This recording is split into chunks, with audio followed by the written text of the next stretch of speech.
मुकेश अंबानी पुओ अनंत अंबानी एवं बीरेन मर्चेंट झील राधिका मर्चेंट विवाह बेस धूमधाम रे चली। एबे एई विवाह सहित जड़ित समस्त विषय एबे खबर रही किंतु एभली परिस्थिति रे अनंत और राधिका विवाह कराइथिबा पंडित फी केते जानती कि जानी आश्चर्य हो जिवे। आसो जानिबा ए वीडियो रे। पंडित चंद्रशेखर शर्मा उपस्थिति रे अनंत और राधिका समस्त विवाह रीतिनीति संपन्न होउची। मीडिया रिपोर्ट अनुसार गुजरात जामनगर रे आयोजित विवाह पूर्व उत्सव रे चंद्रशेखर शर्मा उपस्थित थिले। पंडित चंद्रशेखर शर्मा किए आ केते फीस नियंती आसंतु जानिबा। पंडित चंद्रशेखर शर्मा केवल ज्योतिष एवं पुरोहित नुहंती। तांकर फेसबुक बायो प्रकाश करछि जे से जने व्यक्तिगत प्रशिक्षक एवं जीवन शैली परामर्शदाता मध्ये अटंती। तांकर ऑफिशियल वेबसाइट pujahomo.com अनुसार से जने आध्यात्मिक मार्गदर्शक जे ग्राहक मानक आध्यात्मिकतार मार्ग देखांती। से निज कार्य प्रति थिबा प्रेम माध्यम रे सचेतनता और आरोग्य आनिबा पई ध्यान दियंती।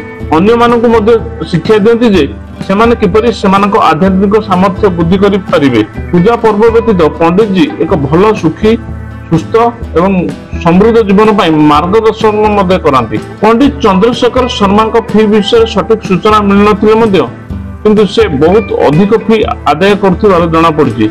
से बड़ बड़ शिल्पपति एवं अंबानी परिवार परी सेलिब्रिटी मानक पई विशेष सेवा प्रदान करंती। तेणु ताको देय मध्ये सेही अनुसार भिन्न होइताय। आसंतु जानिबा अंबानी परिवार सहित पंडित जींकर संपर्क। पंडित चंद्रशेखर शर्मा ताको फेसबुक अकाउंट रे अंबानी परिवार समस्त रीतिनीति रे झलक शेयर करथिले। जेतेबेले अंबानी परिवार आंटिलियार निज घरे गणेश चतुर्थी उत्सव आयोजन करथिले सेतेबेले सेमानकर ऑफिशियल हैंडल रे एक फोटो शेयर करथिले। किछि वर्ष पूर्वे से मुंबई इंडियन परिवार सहित एक फोटो मध्ये पोस्ट करथिले। एथिरे नीता अंबानी, राधिका मर्चेंट, आकाश अंबानी, अनंत अंबानी और अन्य माने नजर आसीथिले। अनंत अंबानी एवं राधिका मर्चेंट विवाह रे पंडित चंद्रशेखर शर्मा भूमिका अत्यंत गुरुत्वपूर्ण। अंबानी परिवार तांकर ज्योतिष एवं आध्यात्मिक मार्गदर्शक पई बाछिसंती।